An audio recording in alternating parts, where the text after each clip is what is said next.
Hello friends, once again welcome back. आज के इस वीडियो में हम लोग राष्ट्र गौरव के क्वेश्चन पेपर को सॉल्व करेंगे जो 2022 का है। ठीक है, ये आपके आने वाले एग्ज़ाम के लिए मोस्ट इम्पॉर्टेंट है। यहाँ से क्वेश्चन आपके एग्ज़ाम में रिपीट हो सकते हैं। ठीक है, तो इस क्वेश्चन पेपर को आज सॉल्व करेंगे, देखेंगे कि किस तरह के क्वेश्चन 2022 में पूछे गए थे। तो देख लेते हैं पहला क्वेश्चन। उससे पहले वीडियो को लाइक करना और चैनल पे अगर नए हो तो सब्सक्राइब कर लेना और वीडियो को ज़्यादा से ज़्यादा शेयर करेंगे ताकि उन बच्चों को भी एग्ज़ाम से पहले मिल जाए जिनको इसकी ज़रूरत है। ठीक है, ये बेसिकली सेकेंड सेमेस्टर वालों के लिए है जिनका राष्ट्र गौरव का पेपर होने वाला है। ठीक है, तो चलो स्टार्ट कर लेते हैं। पहला क्वेश्चन देख लेते हैं। पहला क्वेश्चन है, कह रहा है कि निम्नलिखित में से राष्ट्र शब्द से बोध होता है। राष्ट्र शब्द से किस शब्द का बोध होता है? तो पहला ऑप्शन है रात्रि का, दूसरा ऑप्शन है दीप्ति का, तीसरा ऑप्शन है देवता का और चौथा ऑप्शन है वृक्ष का। तो देखो इसमें आपका बी ऑप्शन सही है, दीप्ति का। दीप्ति का मतलब होता है प्रकाश। ठीक है, और राष्ट्र का मतलब भी होता है प्रकाश। तो एक तरह से ये आपका बी ऑप्शन क्या हो जाएगा, करेक्ट हो जाएगा, दीप्ति का। ठीक है, अगला क्वेश्चन देख लेते हैं। दिया है कि कठोपनिषद, ठीक है, कठोपनिषद का संबंध है, तो किससे संबंध है? तो पहला ऑप्शन दे रहा है कृष्ण यजुर्वेद की कठ शाखा से, दूसरा ऑप्शन दे रहा है अथर्ववेद की पिप्पलाद शाखा से, तीसरा ऑप्शन दे रहा है अथर्ववेद की शौनक शाखा से, चौथा ऑप्शन दे रहा है सामवेद की कौथुम शाखा से। तो इसमें आपका पहला ऑप्शन करेक्ट हो जाएगा, कृष्ण यजुर्वेद की कठ शाखा से आपका कठोपनिषद संबंध रखता है। आपका तीसरा क्वेश्चन है, गायन्ति देवा किल गीतकानि धन्यास्तु ते भारत भूमि भागे। यह प्रशस्ति संबंधित है। कह रहा है कि यह प्रशस्ति संबंधित है, किससे संबंधित है? तो पहला ऑप्शन दे रहा है मत्स्य पुराण से। मैं इसको थोड़ा सा जूम कर देती हूँ। हाँ, पहला ऑप्शन दे रहा है मत्स्य पुराण से, दूसरा ऑप्शन दे रहा है वायु पुराण से, तीसरा ऑप्शन दे रहा है ब्रह्म पुराण से और चौथा ऑप्शन दे रहा है विष्णु पुराण से। तो इसमें जो आपका डी ऑप्शन है वो करेक्ट हो जाएगा, विष्णु पुराण से आपका ये जो उक्ति दिया गया है ये संबंध रखता है। ठीक है, अब अगले क्वेश्चन पे चलते हैं। आपका क्वेश्चन नंबर 4 कह रहे हैं कि वैदिक साहित्य का, थोड़ा सा मैं जूम कर लूँ इसको, आपको अच्छे से दिखेगा। कह रहा है कि वैदिक साहित्य का अंतिम भाग होने के कारण उपनिषद ग्रंथों को कहा जाता है। कह रहा है कि वैदिक साहित्य का अंतिम भाग होने के कारण उपनिषद ग्रंथों को कहा जाता है, तो क्या कहा जाता है? तो पहला ऑप्शन दे रहा है वैदिकांत, दूसरा ऑप्शन दे रहा है वेदांत, सी ऑप्शन दे रहा है अद्यांत और डी ऑप्शन दे रहा है ग्रंथांत। तो देखो यहाँ पे बी ऑप्शन आपका करेक्ट हो जाएगा, वेदांत। ठीक है, वेदांत वैदिक साहित्य का अंतिम भाग है, इसलिए इसको वेदांत कहा जाता है। ठीक है, अब आपका पांचवा क्वेश्चन है, निम्नलिखित में से वेद का भाग नहीं है। तो पहला ऑप्शन है संहिता, दूसरा ऑप्शन है छत्रप, सी ऑप्शन है अरण्यक और डी ऑप्शन है उपनिषद। तो देखो इसमें संहिता, अरण्यक और उपनिषद ये तीनों ही आपके वेद के भाग हैं, ये आपका छत्रप भाग नहीं है। तो बी ऑप्शन आपका इसमें करेक्ट हो जाएगा, पांचवे का बी सही हो जाएगा। अब क्वेश्चन नंबर 6 है, भारत के राष्ट्र चिन्ह का बोध वाक्य है। भारत के राष्ट्र चिन्ह का बोध वाक्य है, ये सबको पता है। दिया है पहला ऑप्शन तमसो माँ ज्योतिर्गमयम, ज्योतिर्गमय। बी ऑप्शन है सत्यमेव जयते, सी ऑप्शन है वसुधैव कुटुंबकम और डी ऑप्शन है अहिंसा परमो धर्म। तो आपका इसमें बी ऑप्शन क्या हो जाएगा, करेक्ट हो जाएगा, सत्यमेव जयते भारत के राष्ट्र चिन्ह का बोध वाक्य है। ठीक है, उसके बाद है सातवां क्वेश्चन, मैं उस प्रभु का सेवक हूँ जिसे अज्ञानी लोग मनुष्य कहते हैं। यह कथन किसका है? यही पूछा है, यह कथन है, दिया है कि मैं उस प्रभु का सेवक हूँ मैं उस प्रभु का सेवक हूँ जिसे अज्ञानी लोग मनुष्य कहते हैं। यह कथन किसका है? तो आपका इसमें बी ऑप्शन क्या हो जाएगा? सातवें का बी ऑप्शन क्या हो जाएगा? करेक्ट हो जाएगा। स्वामी विवेकानंद का ये कथन है कि मैं उस प्रभु का सेवक हूँ जिसे अज्ञानी लोग मनुष्य कहते हैं। देखो, ये फैक्चुअल चीज़ें हैं, इनको आपको याद करना पड़ेगा, माइंड में सेट करना पड़ेगा, क्योंकि ये क्वेश्चन रिपीट होते रहते हैं। उसके बाद है अगला क्वेश्चन है चातुर्वर्ण मया सिस्टम। कह रहा है कि चातुर्वर्ण मया सिस्टम गुण कर्म विभागशः। गीता में यह कथन है अर्जुन का। दूसरा ऑप्शन है युधिष्ठिर का। तीसरा ऑप्शन है कृष्ण का। चौथा ऑप्शन है अभिमन्यु का। तो इसमें आपका आठवें का आपका सी करेक्ट हो जाएगा। कृष्ण का दिया है चातुर्वर्ण्यम मया सृष्टम गुण कर्म विभागशः। यह गीता में किसने कहा था? किसने कहा था ये? तो श्री कृष्ण ने इस वाक्य को बोला था। ठीक है, अब अगला क्वेश्चन देख लेते हैं। क्वेश्चन नंबर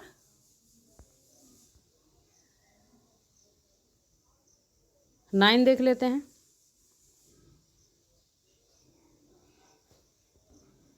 थोड़ा सा इसको जूम कर देती हूँ मैं। क्वेश्चन नंबर 9 है कृष धातु से उत्पन्न दिया है। कृष धातु से व्युत्पन्न कृष्टि का अर्थ है जूते हुए खेत। जूते हुए खेत। यह कथन किसका है? यह कथन किसका है? तो विशंभर शरण पाठक का। दूसरा ऑप्शन है सच्चिदानंद मिश्र का।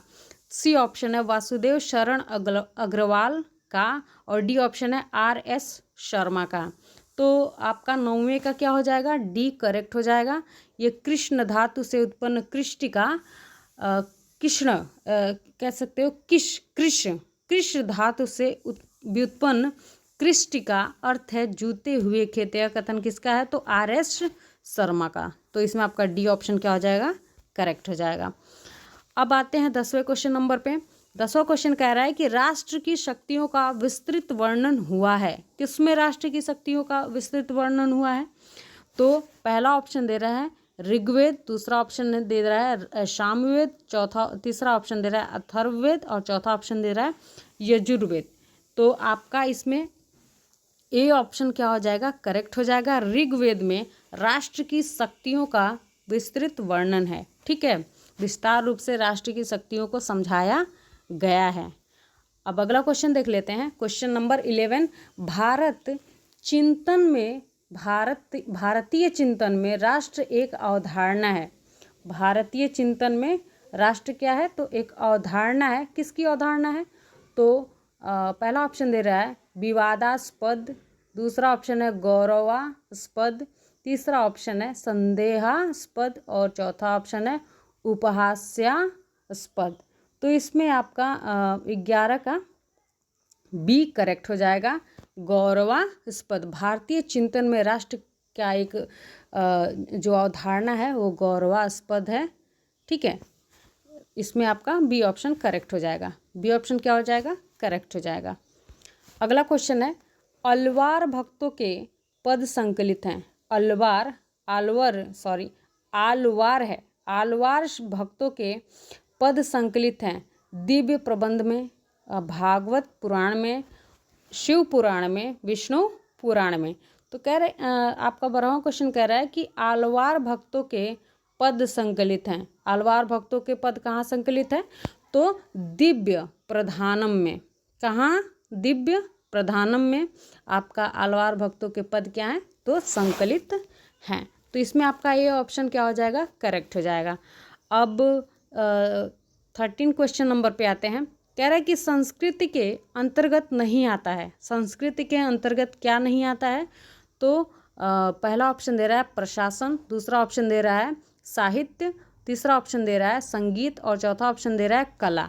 तो इसमें आपका ये तो बहुत ही जनरल क्वेश्चन है, सामान्य क्वेश्चन है। तो इसमें आपको पता ही है कि संस्कृति के अंदर साहित्य भी आता है, संगीत भी आती है और कला भी आता है। तो प्रशासन संस्कृति का भाग नहीं है। तो ये आपका पहला ऑप्शन क्या हो जाएगा, करेक्ट हो जाएगा। तो 13वें का क्या करेक्ट होगा, पहला ऑप्शन। अब गोपा शब्द का मूल अर्थ है, 14 नंबर क्वेश्चन कह रहा है कि गोपा शब्द का मूल अर्थ है पशुओं का भक्षक। गोपा शब्द का मूल अर्थ है पशुओं का भक्षक। बी ऑप्शन है पशुओं का रक्षक, सी ऑप्शन है भेड़ों का रक्षक, डी ऑप्शन है गौरैया पक्षी का रक्षक। तो इसमें आपका बी ऑप्शन क्या हो जाएगा, करेक्ट हो जाएगा। बी ऑप्शन क्या हो जाएगा, करेक्ट हो जाएगा। ठीक है, अब अगले क्वेश्चन पे आते हैं, क्वेश्चन नंबर 15 पे। ऋग्वेद में किस शब्द की आवृत्ति बार बार हुई है? ऋग्वेद में किस शब्द की आवृत्ति बार बार हुई है? तो पहला ऑप्शन है जन, दूसरा ऑप्शन है लोक, तीसरा ऑप्शन है जनपद और डी ऑप्शन है शास्त्र। तो इसमें आपका जो ए ऑप्शन है जन, ये करेक्ट हो जाएगा। ऋग्वेद में जन की आवृत्ति बार बार हुई है। आवृत्ति का मतलब ही होता है किसी शब्द को बार बार दोहराना। ठीक, तो अब अगले क्वेश्चन पे आते हैं, क्वेश्चन नंबर 16 पे। तो इसमें कह रहा है नाट्य शास्त्र किसकी रचना है? 16 नंबर क्वेश्चन कह रहा है कि नाट्य शास्त्र किसकी रचना है? तो इसमें आपका ऑप्शन दे रहा है सारंगदेव, दूसरा ऑप्शन है अमीर खुसरो, तीसरा ऑप्शन है नारद मुनि, चौथा ऑप्शन है भरत मुनि। तो इसमें आपका डी ऑप्शन क्या हो जाएगा, करेक्ट हो जाएगा। भरत मुनि ने नाट्य शास्त्र की रचना की थी। अब अगले क्वेश्चन पे आते हैं।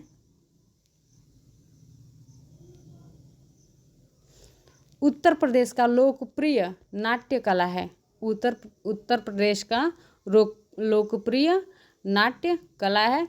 तो पहला ऑप्शन दे रहा है रासलीला, दूसरा ऑप्शन है रामलीला, सी ऑप्शन है अंकिया नाट और डी ऑप्शन है आपका रमन। ठीक है, आपका उत्तर प्रदेश का लोकप्रिय नाट्य कला क्या है?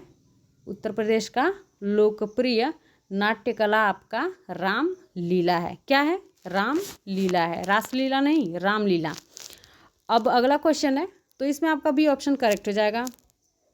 अब क्वेश्चन नंबर 18 है कि क्वेश्चन नंबर 18 कह रहा है निम्नलिखित महाजनपदों में से महाजनपद में गणतंत्र प्रणाली प्रचलित थी। निम्नलिखित में से कह रहा है कि निम्नलिखित में से महाजनपदों में, ये सारे महाजनपद हैं, ठीक है, ऑप्शन में सारे महाजनपद दिए गए हैं, लेकिन इसमें भी पूछ रहा है कि महाजनपदों में गणतंत्र प्रणाली प्रचलित थी, इनमें से किसमें गणतंत्र प्रणाली प्रचलित थी? तो आपका पहला ऑप्शन दे रहा है मगध, दूसरा ऑप्शन दे रहा है कौशल, सी ऑप्शन दे रहा है गांधार और डी ऑप्शन है बज्जी। डी ऑप्शन क्या है? बज्जी। ठीक है, अब अगले क्वेश्चन पे आते हैं।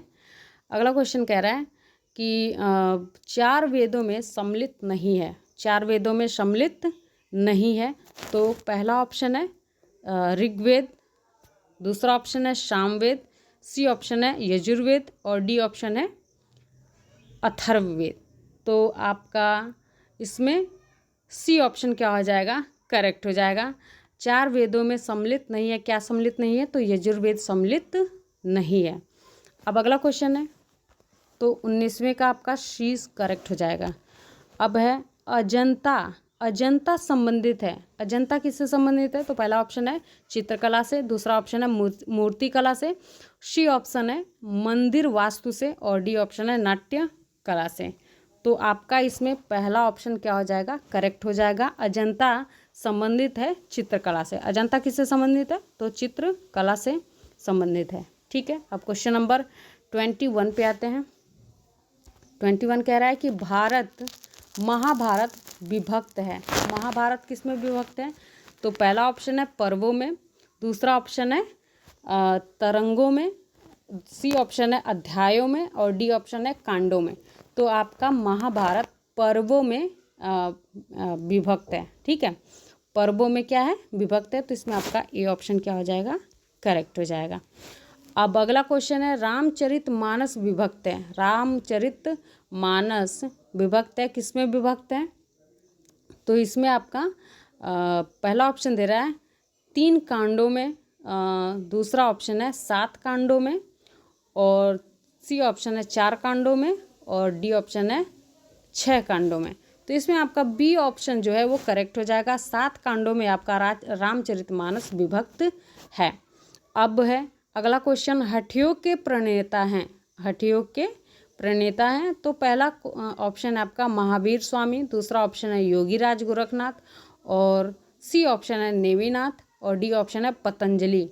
तो इसमें आपका जो बी ऑप्शन है, ठीक है, 23वें का जो बी है वो करेक्ट हो जाएगा।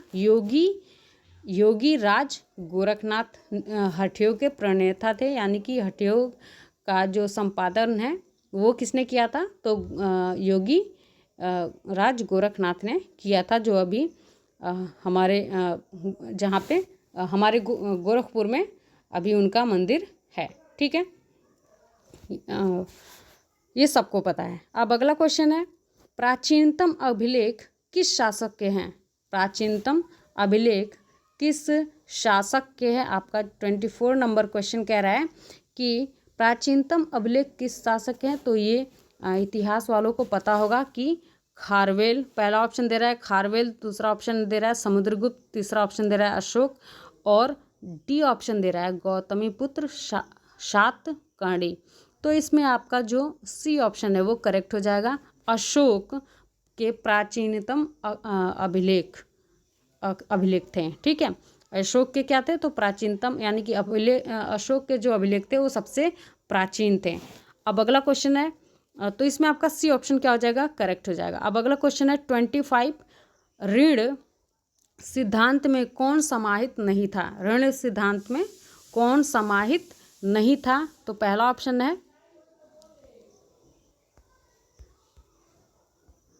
हाँ दिया है कि ऋण सिद्धांत में, मैं थोड़ा सा इसको जूम कर लेती हूँ फिर से अगेन, कह रहा है कि ऋण सिद्धांत में कौन समाहित नहीं था? ऋण सिद्धांत में कौन समाहित नहीं था? तो पहला ऑप्शन है देव ऋण, दूसरा ऑप्शन है ऋषि ऋण, सी ऑप्शन है पितृ ऋण, और डी ऑप्शन है भूत ऋण। तो इसमें आपका बी ऑप्शन क्या हो जाएगा? करेक्ट हो जाएगा। ऋण सिद्धांत में ऋषि ऋण समाहित नहीं था। अब अगला क्वेश्चन है 26, निम्नलिखित में से कौन व्याकरण ग्रंथ नहीं है? निम्नलिखित में से कौन व्याकरण ग्रंथ नहीं है? तो अष्टाध्यायी, दूसरा ऑप्शन है चांद्र व्याकरण, सी ऑप्शन है महाभाष्य, डी ऑप्शन है मृच्छंद कटिकम। ठीक है, मृच्छक टिकम, थोड़ा सा प्रोनाउंसिएशन, ये संस्कृत के शब्द ही ऐसे होते हैं। ठीक है, तो निम्नलिखित में से कौन व्याकरण ग्रंथ नहीं है? तो पहला ऑप्शन है अष्टाध्यायी, दूसरा ऑप्शन क्या है? चांद्र व्याकरण, डी ऑप्शन है महाभाष्य, और डी ऑप्शन है मृच्छक टिकम। तो इसमें आपका पहला ऑप्शन क्या हो जाएगा? करेक्ट हो जाएगा, अष्टाध्यायी। देखो क्वेश्चन ज़्यादा हैं तो मैं अब आंसर ही मार्क करूँगी। ठीक है, मैं ऑप्शंस नहीं पढ़ूँगी क्योंकि वीडियो बहुत ज़्यादा लेंदी हो जाएगा। तो अब 27 नंबर क्वेश्चन कह रहा है कि अभिज्ञान शाकुंतलम के रचयिता हैं। तो इसमें आपका पहला ऑप्शन है बाणभट्ट, दूसरा ऑप्शन है 27 का आपका दूसरा ऑप्शन है कालिदास, सी ऑप्शन है भारवी, और डी ऑप्शन है भास। तो ये सबको पता है कि इसमें बी ऑप्शन आपका करेक्ट हो जाएगा। कालिदास क्या है? तो अभिज्ञान शाकुंतलम के रचयिता हैं। अब 28 नंबर क्वेश्चन कह रहा है कि निम्नलिखित में से कौन चिकित्सक नहीं थे? तो हरिशेन आपके चिकित्सक नहीं थे। तो इसमें आपका डी ऑप्शन क्या हो जाएगा? करेक्ट हो जाएगा। अब अगले क्वेश्चन पे आते हैं, मध्यम मार्ग का उपदेश दिया है। मध्यम मार्ग का उपदेश किसने दिया है? मध्यम मार्ग का उपदेश किसने दिया है? तो आपका डी ऑप्शन इसमें करेक्ट हो जाएगा। मध्यम मार्ग का उपदेश गौतम बुद्ध ने दिया था या दिया है। अगला क्वेश्चन है, महान गणितज्ञ थे? महान गणितज्ञ थे, तो इसमें आपका पहला ऑप्शन दे रहा है आर्यभट्ट, दूसरा ऑप्शन दे रहा है 31 का, दूसरा ऑप्शन दे रहा है नागार्जुन, सी ऑप्शन दे रहा है वाघ भट्ट, और डी ऑप्शन दे रहा है जीवक। तो इसमें सबको पता है कि महान गणितज्ञ आपके आर्यभट्ट थे। तो पहला ऑप्शन क्या हो जाएगा? करेक्ट हो जाएगा। रसायन विज्ञान के प्रणेता कौन थे? रसायन विज्ञान के 32 क्वेश्चन कह रहा है कि रसायन विज्ञान के प्रणेता कौन थे? तो बी ऑप्शन आपका इसमें करेक्ट हो जाएगा। नागार्जुन आपके रसायन विज्ञान के प्रणेता थे, पिता थे, कह सकते हो। चिपको आंदोलन, चिपको आंदोलन मूल रूप से किसके विरुद्ध था? चिपको आंदोलन मूल रूप से किसके विरुद्ध था? तो वनों की कटाई के विरुद्ध था। ठीक है, चिपको आंदोलन किसके विरुद्ध था? तो वनों की कटाई के विरुद्ध था। इसमें आपका बी ऑप्शन करेक्ट हो जाएगा। अब अगला क्वेश्चन आते हैं, त्रिमूर्ति किसे कहा गया? त्रिमूर्ति किसे कहा गया? तो पहला ऑप्शन है ब्रह्मा विष्णु शिव, ब्रह्मा विष्णु शिव। दूसरा ऑप्शन है राम विष्णु कृष्ण, सी ऑप्शन है ब्रह्मा शिव राम, और डी ऑप्शन है ब्रह्मा बलराम राम। तो इसमें आपका ए ऑप्शन क्या हो जाएगा? 34 का ए ऑप्शन क्या हो जाएगा? करेक्ट हो जाएगा। ब्रह्मा विष्णु महेश, शिव को ही महेश कहा जाता है। अब अगले क्वेश्चन पे आते हैं, 35 क्वेश्चन पे। संगीत से संबंधित वेद कौन सा है? संगीत से संबंधित वेद कौन सा है? तो आपका पहला ऑप्शन है ऋग्वेद, दूसरा ऑप्शन है यजुर्वेद, डी ऑप्शन है सी ऑप्शन है सामवेद, और डी ऑप्शन है अथर्ववेद, अथर्ववेद। तो इसमें आपका सी ऑप्शन क्या हो जाएगा? करेक्ट हो जाएगा। सी ऑप्शन क्या हो जाएगा? करेक्ट हो जाएगा। सामवेद आपका संगीत से संबंधित है। अब अगला क्वेश्चन है, अलवार भक्तों का संबंध है गुजरात से? अलवार भक्तों का संबंध है, तो पहला ऑप्शन दे रहा है गुजरात से, बी ऑप्शन दे रहा है तमिल प्रदेश से यानी कि तमिलनाडु से, सी ऑप्शन दे रहा है कर्नाटक से, डी ऑप्शन दे रहा है, डी ऑप्शन आपका दे रहा है बंगाल से। 36 क्वेश्चन का आपका बी ऑप्शन करेक्ट हो जाएगा, तमिल प्रदेश से यानी कि तमिलनाडु से। अब अगला क्वेश्चन है, भारतीय षड दर्शन में सम्मिलित नहीं है? तो देखो, सांख्य भी सम्मिलित है, योग भी सम्मिलित है, और वेदांत भी सम्मिलित है। आपका कल्प सम्मिलित नहीं है, तो ए ऑप्शन आपका क्या हो जाएगा? 37 का ए ऑप्शन करेक्ट हो जाएगा। भारतीय षड दर्शन में ये आपके कल्प सम्मिलित नहीं है, ये कल्प कोई दर्शन नहीं है। अगला क्वेश्चन है, चित्रकला का सबसे बड़ा संरक्षक कौन था? चित्रकला का दे रहा है क्वेश्चन कि चित्रकला का सबसे बड़ा संरक्षक कौन था? तो पहला ऑप्शन है बाबर, दूसरा ऑप्शन है हुमायूं, सी ऑप्शन है जहांगीर, और डी ऑप्शन है शाहजहां। तो इसमें आपका सी ऑप्शन क्या हो जाएगा? करेक्ट हो जाएगा। जहांगीर चित्रकला का सबसे बड़ा संरक्षक माना जाता है। ठीक है, अब अगला क्वेश्चन है 39, महाभारत के खंडों को कहा जाता है? महाभारत के खंडों को कहा जाता है, क्या कहा जाता है? तो सर्ग, कांड, अध्याय, पर्व। तो इसमें आपका डी ऑप्शन क्या हो जाएगा? करेक्ट हो जाएगा। महाभारत के खंडों को पर्व कहा जाता है। अब अगले क्वेश्चन पे आते हैं, गीता प्रेस जाना जाता है, अभी हाल ही में इनको क्या दिया गया है? तो अवार्ड दिया गया है। तो इनसे भी क्वेश्चन पूछा जा सकता है, ये क्वेश्चन इस बार रिपीट हो सकता है। ठीक है, तो गीता प्रेस जाना जाता है, पहला ऑप्शन दे रहा है धार्मिक पुस्तकों के प्रकाशन के लिए, पहला ऑप्शन क्या दे रहा है? तो धार्मिक पुस्तकों के प्रकाशन के लिए, बी ऑप्शन दे रहा है सामाजिक पुस्तकों के प्रकाशन के लिए, डी ऑप्शन दे रहा है राजनीतिक पुस्तकों के प्रकाशन के लिए, और डी ऑप्शन दे रहा है उपरोक्त में से कोई नहीं। तो इसमें आपका जो पहला ऑप्शन है ए, वो करेक्ट हो जाएगा। धार्मिक पुस्तकों के प्रकाशन के लिए गीता प्रेस जाना जाता है। अब अगले क्वेश्चन पे आते हैं, दे रहा है कि विश्व पर्यावरण दिवस कब मनाया जाता है? विश्व पर्यावरण दिवस कब मनाया जाता है? तो पहला ऑप्शन है 8 अप्रैल, दूसरा ऑप्शन है 5 जून, और सी ऑप्शन है 5 सितंबर, और डी ऑप्शन है 10 अक्टूबर। तो इसमें आपका 41 का जो क्वेश्चन है वो कह रहा है कि विश्व पर्यावरण दिवस कब मनाया जाता है? तो आपका 5 जून को मनाया जाता है। ये भी इजी क्वेश्चन है, ये सबको पता है। अब है प्रदूषण रहित, मैं थोड़ा सा इसको जूम कर लूँ।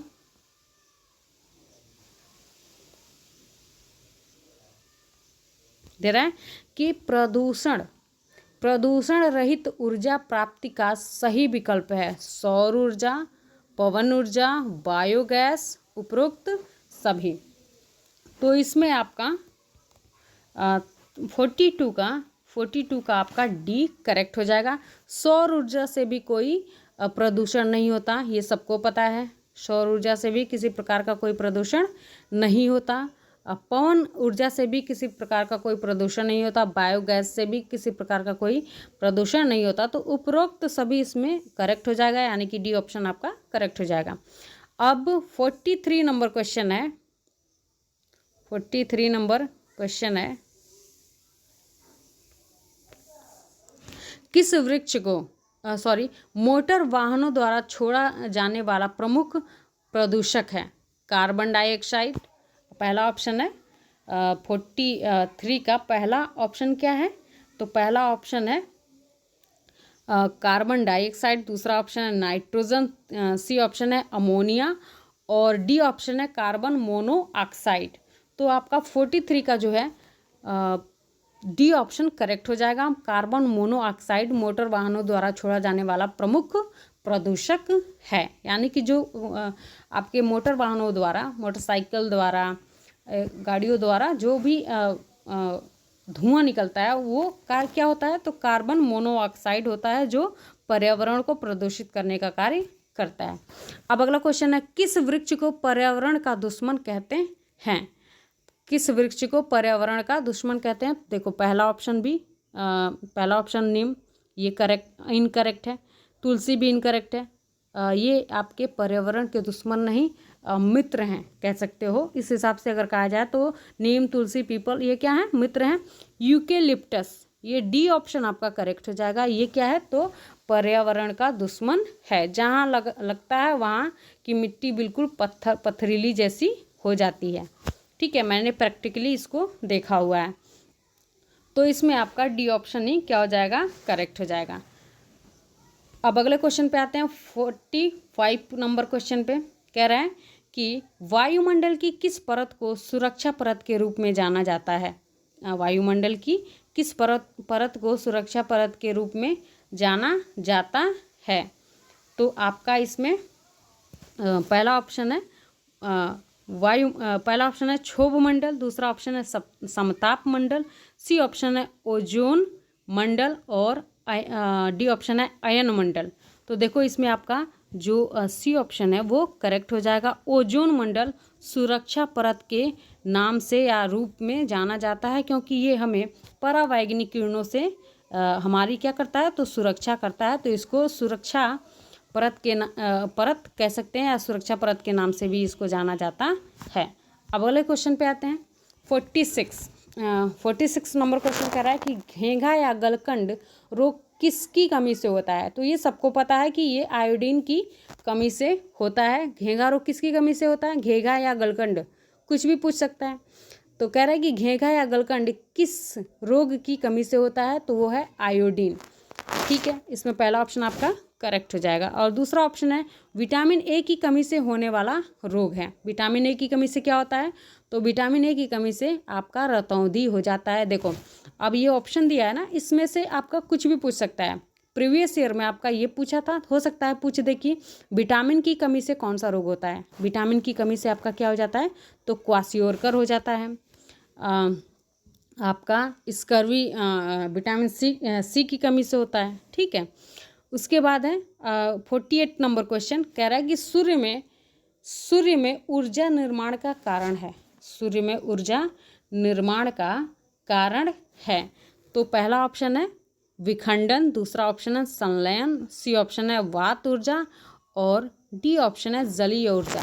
ठीक है, जलीय ऊर्जा। तो आपका इसमें बी ऑप्शन क्या हो जाएगा? करेक्ट हो जाएगा। संलयन सूर्य में ऊर्जा निर्माण का कारण है, यानी कि ऊर्जा का निर्माण संलयन, सूर्य में ऊर्जा का निर्माण संलयन के कारण होता है। ठीक है, मैं इसको थोड़ा सा और जूम कर लेती हूँ। अब दे रहा है 49 नंबर क्वेश्चन, एलपीजी का विस्तृत रूप है। 49 नंबर क्वेश्चन कह रहा है कि एलपीजी का विस्तृत रूप है तो लिक्विफाइड पेट्रोलियम गैस। ये आपका ए ऑप्शन क्या हो जाएगा? करेक्ट हो जाएगा। लिक्विफाइड पेट्रोलियम गैस एलपीजी का विस्तृत यानी कि फुल फॉर्म है। अब 50 नंबर क्वेश्चन कह रहा है कि प्रकाश संश्लेषण के दौरान सौर ऊर्जा का परिवर्तन होता है। तो भौतिक ऊर्जा में, तापीय ऊर्जा में, उत्तर विद्युत ऊर्जा में, रासायनिक ऊर्जा में। तो आपका डी ऑप्शन क्या हो जाएगा इसमें करेक्ट हो जाएगा। रासायनिक ऊर्जा में प्रकाश संश्लेषण के दौरान सौर ऊर्जा का परिवर्तन होता है। किसमें होता है? तो रासायनिक ऊर्जा में होता है। तो 50 नंबर क्वेश्चन का डी ऑप्शन क्या हो जाएगा करेक्ट हो जाएगा। अब अगले क्वेश्चन पे आते हैं। अगला क्वेश्चन कह रहा है सीएनजी का विस्तृत रूप है। सीएनजी का विस्तृत रूप है। तो आपका पहला ऑप्शन दे रहा है compressed natural gas, C option दे रहा है central natural gas, combined natural gas, और डी ऑप्शन दे रहा है कोल्ड नेचुरल गैस। तो सीएनजी का आपका डी ऑप्शन क्या हो जाएगा करेक्ट हो जाएगा। 51 नंबर जो क्वेश्चन है उसका डी ऑप्शन क्या होगा करेक्ट हो जाएगा। ठीक है, सॉरी डी ए ऑप्शन क्या हो जाएगा कंप्रेस्ड नेचुरल गैस। ठीक है, इसमें आप लोग थोड़ा सा देख लेना, अभी मेरे दिमाग पे ये नहीं चल रहा है क्वेश्चन। कंप्रेस्ड, हाँ यही ए ऑप्शन क्या हो जाएगा करेक्ट हो जाएगा। ठीक है, अब अगले क्वेश्चन पे आते हैं। अगला क्वेश्चन कह रहा है कि ऊर्जा संकट का समाधान है। ऊर्जा संकट का समाधान है। देखो हाँ, इसमें ए ऑप्शन ही करेक्ट होगा। कंप्रेस्ड नेचुरल गैस सीएनजी का फुल फॉर्म है। ठीक है, कोल्ड नेचुरल गैस नहीं, कंप्रेस्ड नेचुरल गैस। अब तो इसमें आपका 51 का ए ऑप्शन क्या हो जाएगा करेक्ट हो जाएगा। अब अगला क्वेश्चन है ऊर्जा संकट का समाधान है। ऊर्जा संकट का समाधान है तो कोयले की खोज, दूसरा ऑप्शन है वैकल्पिक ऊर्जा स्रोत, दूसरी ऑप्शन है पावर कटौती, और डी ऑप्शन है पेट्रोलियम। तो कोयले की खोज ऊर्जा संकट का समाधान है, ए ऑप्शन क्या हो जाएगा करेक्ट हो जाएगा। अब डी ऑप्शन है पारिस्थितिकी विज्ञान केंद्र स्थित है। कहाँ स्थित है? पारिस्थिति जो है इकोसिस्टम जो विज्ञान है उसका केंद्र सेंटर कहाँ स्थित है? 53 नंबर क्वेश्चन का आपका सी ऑप्शन क्या हो जाएगा करेक्ट हो जाएगा। बेंगलुरु में इसका सेंटर स्थित है इकोसिस्टम का। ठीक है, अब अगला क्वेश्चन है तो इसमें सी ऑप्शन क्या हो जाएगा करेक्ट हो जाएगा बेंगलुरु। अब 54 क्वेश्चन नंबर है भोपाल गैस दुर्घटना के लिए उत्तरदायी गैस थी। भोपाल गैस दुर्घटना के लिए उत्तरदायी गैस थी तो कौन थी? तो आपका पहला ऑप्शन है मिथाइल आइसोसाइनेट, बी ऑप्शन है कार्बन मोनोऑक्साइड, सी ऑप्शन है नाइट्रस ऑक्साइड, और डी ऑप्शन है सल्फर डाइऑक्साइड। तो 54 का आपका क्वेश्चन नंबर ए करेक्ट हो जाएगा। मिथाइल आइसोसाइनेट आपके भोपाल गैस जो दुर्घटना हुई। देखो ये क्वेश्चन बड़ा ही प्रचलित है, कह सकते हैं कि इम्पॉर्टेंट है, ये हमेशा पूछा जाता है, तो इस क्वेश्चन को माइंड में आप लोग रखोगे। अब पर्यावरण, इसमें आपका पहला ऑप्शन क्या हो जाएगा करेक्ट हो जाएगा मिथाइल आइसोसाइनेट। देखो भोपाल में गैस त्रासदी हुई थी, गैस दुर्घटना हुई थी जिसमें बहुत से लोग मारे गए थे। गैस लीकेज की वजह से बहुत से लोग मारे गए थे। उसमें जो गैस का लीकेज था वो किस गैस का लीकेज था? तो मिथाइल आइसोसाइनेट था वो, जिससे बहुत सारे लोगों की मृत्यु हो गई थी। अब अगला क्वेश्चन है 55 पर्यावरण प्रयोगशालाएं स्थापित करने का अधिकार है। किसको अधिकार है? केंद्र सरकार को, कि राज्य सरकार को, कि राष्ट्रपति को, कि प्रधानमंत्री को? तो 55 क्वेश्चन का आपका ये ऑप्शन क्या हो जाएगा करेक्ट हो जाएगा केंद्र सरकार को। ठीक है, अब 56 क्वेश्चन पे आते हैं। ओजोन परत के संरक्षण के लिए वियना समझौता कब हुआ था? ओजोन परत के संरक्षण के लिए वियना समझौता कब हुआ था? तो पहला ऑप्शन है 1982, सी ऑप्शन है। इसको अगले पेज पे देखते हैं। 56 नंबर क्वेश्चन का आपका सी करेक्ट हो जाएगा। क्वेश्चन क्या कह रहा था? इसको थोड़ा सा और जूम कर लेती हूँ।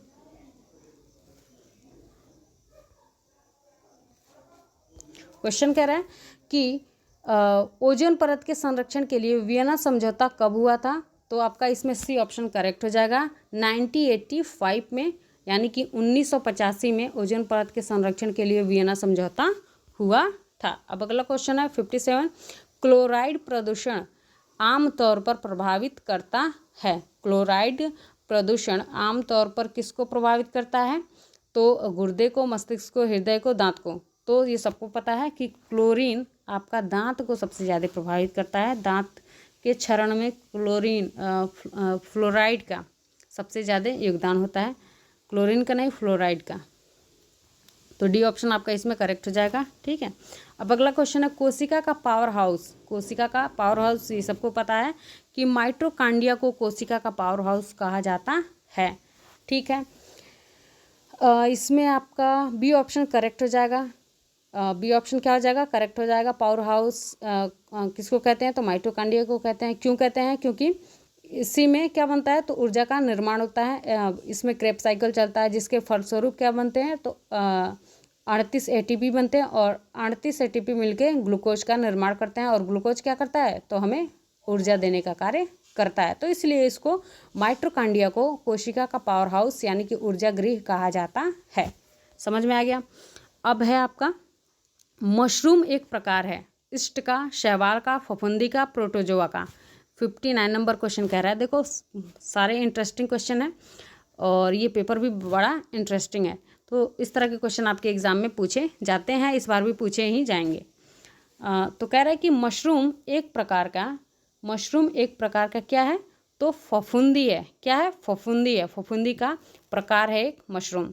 अब अगला क्वेश्चन है निम्न में से कौन सा फल विटामिन सी का अच्छा स्रोत है? निम्न में से अच्छा स्रोत तो वैसे आंवला है, लेकिन खट्टे फलों में आप भरपूर मात्रा में आपके विटामिन सी पाए जाते हैं। तो इसमें आपका खट्टा फल संतरा है। ठीक है, तो सी ऑप्शन आपका करेक्ट हो जाएगा। बी ऑप्शन आपका करेक्ट हो जाएगा।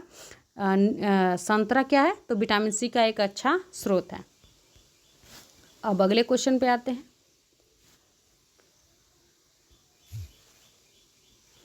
अगला क्वेश्चन कह रहा है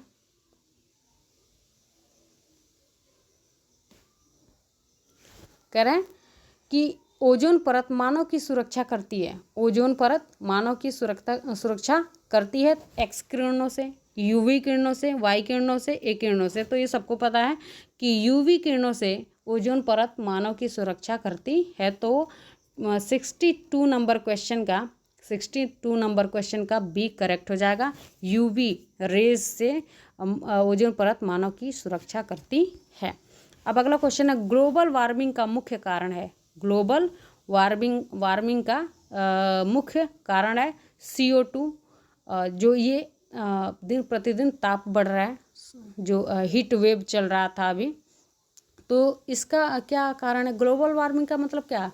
ग्लोबल स्तर पे यानी कि वैश्विक स्तर पे ये जो तापमान बढ़ रहा है उसको ग्लोबल वार्मिंग कहते हैं। तो इसका क्या मुख्य कारण हो सकता है? तो पहला ऑप्शन दे रहा है CO2, बी ऑप्शन दे रहा है N2 और H2 और O2।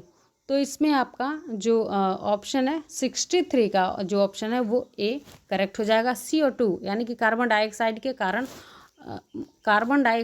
के कारण ग्लोबल वार्मिंग हो रही है। ठीक है, ग्लोबल स्तर पे ये जो गर्म वातावरण है ये बढ़ता जा रहा है। ठीक है, ये एक ग्लोबल वैश्विक समस्या है। आपका अभी जो हमारे यहाँ हीट वेव चल रहा था, जिसमें अनेक गोरखपुर से लेकर आपके देवरिया तक, बलिया जिला, ये इन सारे में ये हम लोग का एरिया, तो इसमें बहुत सारे लोगों की मृत्यु हुई है आपके हीट वेव से। तो इसका जो कारण है वो है CO2। ठीक है, कार्बन डाइऑक्साइड। ठीक है, अब अगला क्वेश्चन है माउंट एवरेस्ट कहाँ स्थित है? माउंट एवरेस्ट कहाँ स्थित है? तो पहला ऑप्शन है कश्मीर, दूसरा ऑप्शन है कश्मीर हिमालय, दूसरा ऑप्शन है कुमायूं हिमालय, सी ऑप्शन है असम हिमालय और डी ऑप्शन है नेपाल हिमालय। तो माउंट एवरेस्ट कहाँ स्थित है? माउंट एवरेस्ट कह रहा है कि कहाँ स्थित है? तो नेपाल हिमालय में माउंट एवरेस्ट स्थित है। अब है हरित गृह गैसें हैं।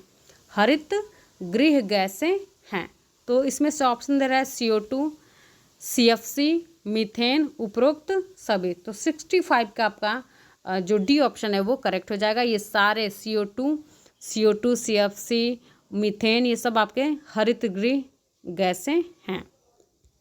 अब अगले क्वेश्चन पे आते हैं। 67 नंबर क्वेश्चन है, कह रहा है कि कृत्रिम पेट्रोल बनाया जाता है। तो पहला ऑप्शन दे रहा है कृत्रिम पेट्रोल बनाया जाता है, किससे बनाया जाता है? तो पहला ऑप्शन दे रहा है पेट्रोलियम से, दूसरा ऑप्शन दे रहा है लकड़ी से, सी ऑप्शन दे रहा है कोयले से, डी ऑप्शन दे रहा है तेल से। तो 67 नंबर क्वेश्चन आपका सी करेक्ट हो जाएगा, कोयले से कृत्रिम पेट्रोलियम बनाया जाता है। अब 68 नंबर क्वेश्चन कह रहा है कि राष्ट्रीय पर्यावरण अभियांत्रिकी शोध संस्थान अवस्थित है। राष्ट्रीय पर्यावरण अभियांत्रिकी शोध संस्थान कहाँ स्थित है? तो नागपुर में, जयपुर में, नई दिल्ली में, कोलकाता में। तो आपका 68 का ए करेक्ट हो जाएगा। नागपुर में राष्ट्रीय पर्यावरण अभियांत्रिकी शोध संस्थान स्थित है। अवस्थित भी कह सकते हो, स्थित भी कह सकते हो, ठीक है। अब अगला क्वेश्चन है 69 का, निम्नलिखित में से किस गैस को प्राणवायु कहते हैं? तो आप सबको पता है कि ऑक्सीजन को प्राणवायु कहा जाता है। अब अगला क्वेश्चन है मधु में मुख्य पोषक तत्व कौन है? तो सैकराइड्स, एंजाइम, विटामिन, उपरोक्त सभी। तो इसमें 70 नंबर क्वेश्चन में आपका देखो, इसमें आपका पहला ऑप्शन करेक्ट हो जाएगा, ठीक है। डाइसैकेराइड शुगर ये मधु यानी कि हनी में पाया जाता है, मुख्य रूप से यहीं पाया जाता है। तो आपका ये ऑप्शन क्या हो जाएगा? यहाँ पे करेक्ट हो जाएगा। अब अगले क्वेश्चन पे आते हैं।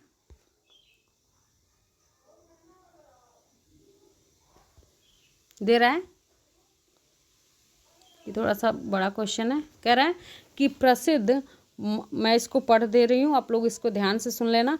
प्रसिद्ध मानव अधिकार कार्यकर्ता जिन्हें 2018 का नोबेल शांति पुरस्कार से सम्मानित किया गया था, क्या कह रहा है? तो प्रसिद्ध मानव अधिकार कार्यकर्ता जिन्हें 2018 का नोबेल शांति पुरस्कार से सम्मानित किया गया था, इन्होंने इराकी यजीदी महिलाओं के अत्याचार को विश्व स्तर पर चर्चा में ला दिया था, का नाम है। ये मतलब ये जो विश्व स्तर पे इराकी महिलाओं के साथ जो अत्याचार हो रहा था उस चर्चा को विश्व स्तर पे लाए थे। और प्रसिद्ध मानवाधिकार कार्यकर्ता इनको 2018 में क्या मिला था? तो नोबेल पुरस्कार से सम्मानित किया गया था। ये कौन थे? तो नादिया मुराद, पहला ऑप्शन है नादिया मुराद, ये करेक्ट हो जाएगा आपका।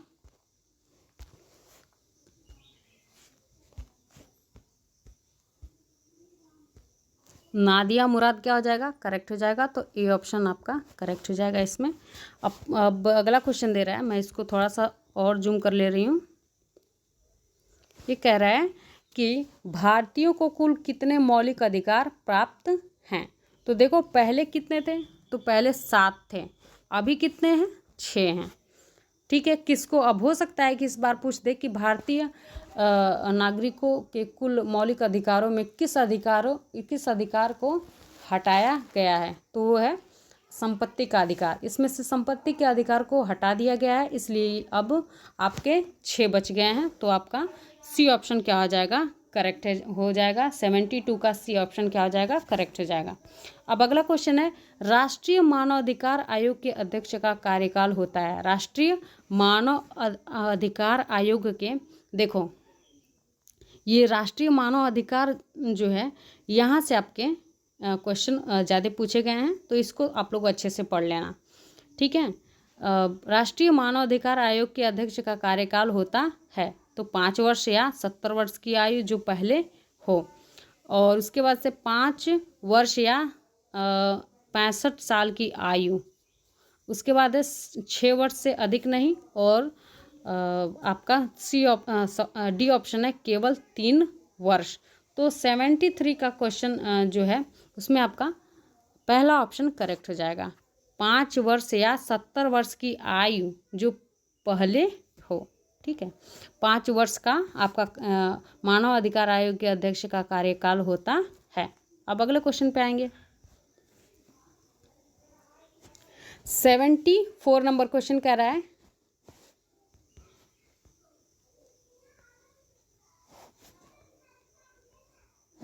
74 नंबर क्वेश्चन कह रहा है कि संयुक्त राष्ट्र मानव अधिकार परिषद के सदस्य का कार्यकाल कितने वर्ष का होता है। संयुक्त राष्ट्र मानव अधिकार के कार्यकाल का सदस्यों के कार्यकाल का वर्ष काल मतलब कितने वर्ष का होता है। जो संयुक्त राष्ट्र के राष्ट्र मानव अधिकार परिषद के सदस्य हैं उनका कार्यकाल कितने वर्ष का होता है। तो इसमें आपका ए ऑप्शन क्या हो जाएगा, करेक्ट हो जाएगा। 3 वर्ष का होता है। कितने वर्ष का। और जो संयुक्त मानव अधिकार के जो अध्यक्ष हैं उनका 5 वर्ष का होता है। और ये जो संयुक्त राष्ट्र परिषद के जो सदस्य हैं उनका कार्यकाल 3 वर्ष का होता है। और अध्यक्ष का कार्यकाल कितने वर्ष का होता है, तो वो 5 वर्ष का होता है। अब अगला क्वेश्चन कह रहा है कि निम्नलिखित में से किस वर्ष को मानव अधिकारों का अंतर्राष्ट्रीय वर्ष घोषित किया गया था। तो वो है आपका 1968 में मानव अधिकारों को अंतर्राष्ट्रीय वर्ष के रूप में घोषित किया गया था। ठीक है, ये किसने घोषित किया था, तो यूनेस्को द्वारा ये घोषणा की गई थी। ठीक है, कब की गई थी, तो 1968 में की गई थी। और 1968 को मानव अधिकारों का अंतर्राष्ट्रीय वर्ष भी घोषित किया गया था। ठीक है, तो इसमें आपका ये ऑप्शन क्या हो जाएगा, करेक्ट हो जाएगा। अब 76 नंबर क्वेश्चन पे आते हैं। कह रहा है कि निम्न में से किस देश में महिलाओं को सर्वप्रथम मतदान का अधिकार प्रदान किया गया था।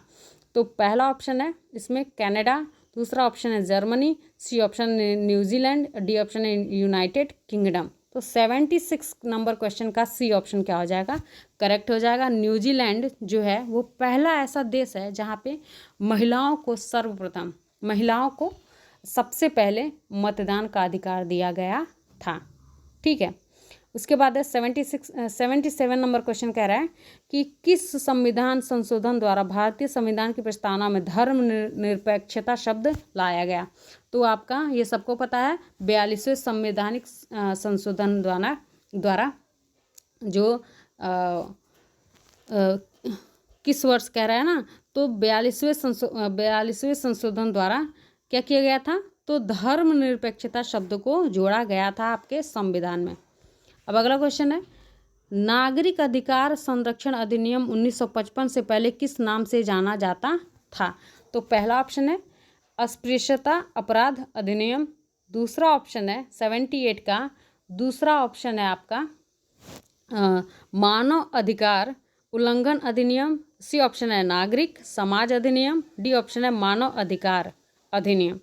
तो देखो इसमें आपका क्या कह रहा है कि नागरिक अधिकार संरक्षण अधिनियम 1955 से पहले किस नाम से जाना जाता था, तो मानव अधिकार अधिनियम के नाम से जाना जाता था। डी ऑप्शन आपका क्या हो जाएगा, करेक्ट हो जाएगा। 78 का डी ऑप्शन करेक्ट हो जाएगा। अब अगला क्वेश्चन है 79 18 वर्ष के नीचे के व्यक्ति के संपूर्ण मानव अधिकार को किस अधिकार के नाम से जाना जाता है। तो पहला ऑप्शन है इसमें 79 का आपका क्वेश्चन 79 जो क्वेश्चन है उसमें आपका बी ऑप्शन क्या हो जाएगा, करेक्ट हो जाएगा बाल अधिकार। ठीक है, 18 वर्ष के नीचे के व्यक्ति के संपूर्ण मानव अधिकार को किस अधिकार के नाम से जाना जाता है, तो वो है बाल अधिकार के नाम से जाना जाता है। अब अगले क्वेश्चन के पेज पे आते हैं 81 पे।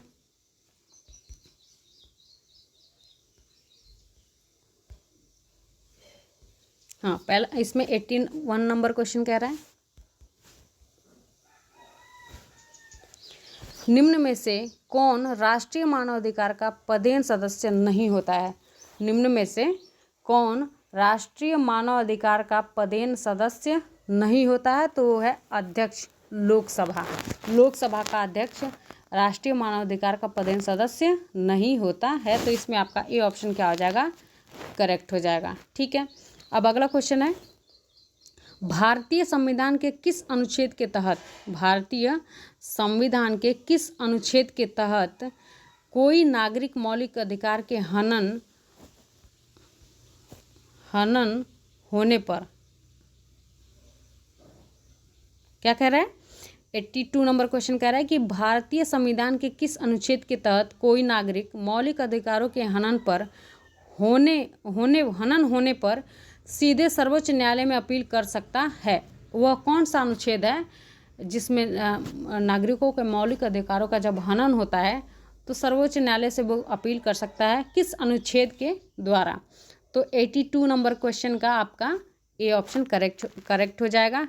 32 अनुच्छेद 32 के तहत आपके मानो जब किसी नागरिक के मौलिक अधिकारों का हनन होता है। मौलिक अधिकार कितने हैं? तो 6 हैं, पहले 7 थे, जिसमें से आपके संपत्ति के अधिकार को निकाल दिया गया। अब कितने हैं? तो 6 हैं।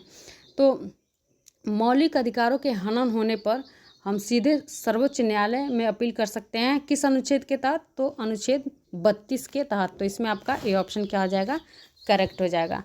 अब अगला क्वेश्चन कह रहा है कि थोड़ा सा इसको जूम कर दें। शिक्षा का अधिकार किस अनुच्छेद में वर्णित है? ये क्वेश्चन इंपॉर्टेंट है, यहाँ से आपके पूछे, ये क्वेश्चन आपका रिपीट हो सकता है। शिक्षा का अधिकार किस अनुच्छेद में वर्णित है? तो आपका 83 का आपका ए ऑप्शन क्या हो जाएगा? करेक्ट हो जाएगा। अनुच्छेद 21 ए भाग ए में, ठीक है, भाग ए या कह सकते हो अनुच्छेद 21 ए में शिक्षा का अधिकार वर्णित किया गया है। अब अगला क्वेश्चन है, तो इसमें आपका ए ऑप्शन क्या हो जाएगा? करेक्ट हो जाएगा। अब 84 नंबर क्वेश्चन है कि निम्नलिखित में से कौन सा अधिकार मौलिक अधिकार नहीं है? तो शोषण के विरुद्ध ये तो है, संपत्ति का अधिकार ये नहीं है, धार्मिक स्वतंत्रता, संवैधानिक उपचारों का अधिकार, इसमें आपका बी ऑप्शन क्या आ जाएगा? करेक्ट हो जाएगा। मैंने पहले भी बताया कि संपत्ति का अधिकार आप निकाल दिया गया है आपके मौलिक अधिकारों से, इसलिए अब आपके 6 मौलिक अधिकार रह गए हैं, ठीक है। तो इसमें आपका बी ऑप्शन क्या हो जाएगा? करेक्ट हो जाएगा। 84 का आपका बी ऑप्शन करेक्ट हो जाएगा। अब 85 पे आते हैं। क्वेश्चन कह रहा है, 85 नंबर क्वेश्चन कह रहा है कि भारत में राष्ट्रीय मानवाधिकार आयोग के अध्यक्ष एवं सदस्यों की नियुक्ति कौन करता है?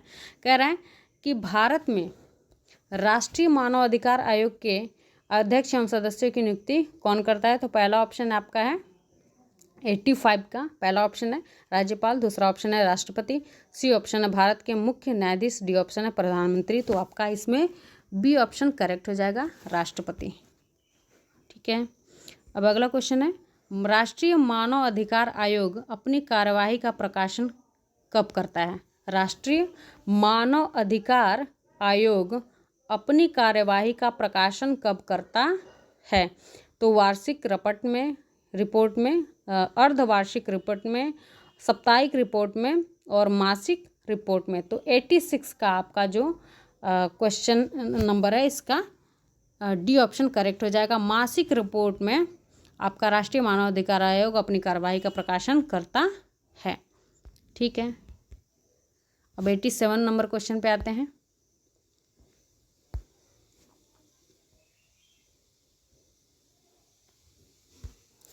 कह रहे हैं कि राष्ट्रीय महिला आयोग की स्थापना भारत में कब किया गया था? राष्ट्रीय महिला आयोग की स्थापना भारत में कब किया गया था? 87 नंबर क्वेश्चन का आपका सी क्वेश्चन करेक्ट हो जाएगा। 92 में राष्ट्रीय महिला आयोग की स्थापना की गई थी। 1992 में राष्ट्रीय महिला आयोग की स्थापना भारत में की गई थी। अब अगला क्वेश्चन है 88, मौलिक अधिकारों के बारे में कौन सा कथन सत्य है? मौलिक अधिकारों के बारे में कौन सा कथन सत्य है? तो पहला ऑप्शन है यह न्याय में वाद योग्य है, यह न्याय में वाद योग्य है। बी ऑप्शन है इसका प्रावधान भाग 4 में किया गया है, ठीक है। सी ऑप्शन है यह आयरलैंड के संविधान से लिया गया है। डी ऑप्शन है संविधान का अधिकार भी मौलिक अधिकार है, संपत्ति का अधिकार भी मौलिक अधिकार है नहीं था, ठीक है। तो ये तो डी ऑप्शन ऐसे ही इनकरेक्ट हो गया। तो 88 का आपका ए ऑप्शन करेक्ट हो जाएगा, यह न्यायालय में वाद योग्य है, ठीक है। तो इसमें आपका ये ऑप्शन करेक्ट हो जाएगा। अब जो ऑप्शन है उसके हिसाब से मैं बता दे रही हूँ, ठीक है।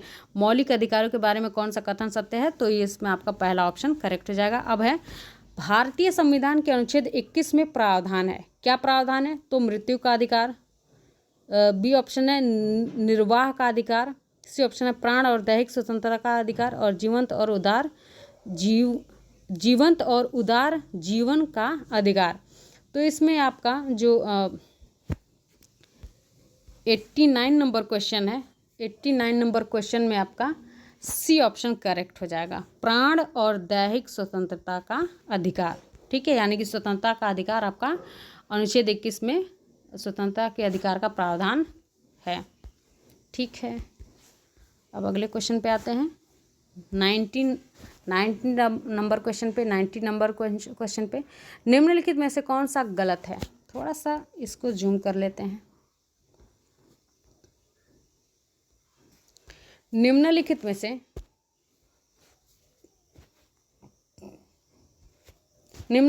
से कौन सा गलत है। निम्नलिखित में से कौन सा गलत है। तो पहला ऑप्शन है सभी मानव अधिकार सभी के लिए हैं। सभी मानव अधिकार सभी के लिए हैं। सरकारों को यह देखना चाहिए कि घरेलू कानून मानवाधिकार साधनों के मानक की पुष्टि करते हैं। मानवाधिकार अन्योन्याश्रित लेकिन पदानुक्रमित है। अन्योन्याश्रित कह रहा है, मानवाधिकार अन्योन्याश्रित लेकिन पदानुक्रमित है। डी ऑप्शन है संयुक्त राष्ट्र चार्टर में मानवाधिकारों के लिए अपनी चिंता का उल्लेख करता है। तो इसमें आपका ए ऑप्शन क्या हो जाएगा, करेक्ट हो जाएगा। निम्नलिखित में से कौन सा गलत है। तो सभी मानवाधिकार सभी के लिए है, ऐसा नहीं है। तो इसमें अब आपका ए करेक्ट हो जाएगा, बी नहीं, ए करेक्ट होगा। ठीक है, अब अगले क्वेश्चन पे आते हैं। कह रहा है क्वेश्चन नंबर 91, मौलिक अधिकारों की निम्नलिखित श्रेणियों में से किस एक अस्पृश्यता का उन्मूलन शामिल है। तो धर्म का अधिकार, समानता का अधिकार, स्वतंत्रता का अधिकार, शोषण के विरुद्ध अधिकार। तो कह रहा है कि मौलिक अधिकारों में निम्नलिखित श्रेणियों में से किस एक में अस्पृश्यता का उन्मूलन शामिल है। तो 91 का जो क्वेश्चन नंबर बी है, ऑप्शन नंबर बी है, इसमें करेक्ट हो जाएगा। अस्पृश्यता का उन्मूलन आपके समानता के अधिकार में शामिल है। तो बी ऑप्शन क्या हो जाएगा, करेक्ट हो जाएगा। अब 92 पे आते हैं। 92 कह रहा है कि सामूहिक अधिकारों की धारणा में शामिल नहीं है। क्या शामिल नहीं है। तो आत्मनिर्णय का अधिकार सामूहिक अधिकारों की धारणा में शामिल नहीं है। ये तो क्वेश्चन से ही समझ में आ रहा है। अब अगला क्वेश्चन है 93। तो 93 कह रहा है कि भारत में संविधान के अनुसार आपातकाल के दौरान निम्नलिखित में से कौन से अधिकार को, कह रहा है कि भारत के संविधान के अनुसार आपातकाल के दौरान निम्नलिखित में से कौन से अधिकार को छीना नहीं जा सकता है। तो इसमें पहला ऑप्शन आपका कह रहा है कि भाषण का अधिकार, बी ऑप्शन कह रहा है संचरण का अधिकार, सी ऑप्शन कह रहा है प्राण का अधिकार, डी ऑप्शन कह रहा है बस जाने का अधिकार। भारत के संविधान के अनुसार आपातकाल के दौरान निम्नलिखित में से कौन से अधिकार को छीना नहीं जा सकता। 93 नंबर क्वेश्चन कह रहा है कि भारत के संविधान के अनुसार आपातकाल के दौरान निम्नलिखित में से कौन से अधिकार को छीना नहीं जा सकता। तो इसमें आपका प्राण का अधिकार। ठीक है, प्राण का अधिकार। फिर से एक बार क्वेश्चन को पढ़ते हैं। भारत के संविधान के अनुसार आपातकाल के दौरान निम्नलिखित में से कौन से अधिकार को छीना नहीं जा सकता। तो पहला ऑप्शन है भाषण का अधिकार, दूसरा ऑप्शन संचरण का अधिकार, प्राण का अधिकार और बस जाने का अधिकार। तो इसमें आपका सी ऑप्शन क्या हो जाएगा, करेक्ट हो जाएगा। प्राण के अधिकार को छीना नहीं जा सकता है, यानी कि सबको आपातकाल के दौरान अपने आप को बचाने का अधिकार पूरा होना चाहिए। ठीक है, तो इसमें आपका 93 नंबर क्वेश्चन का सी ऑप्शन करेक्ट हो जाएगा। अब 94 पे आते हैं। ये कह रहा है कि भारतीय संविधान, मैं इसको थोड़ा सा जूम कर लूँ।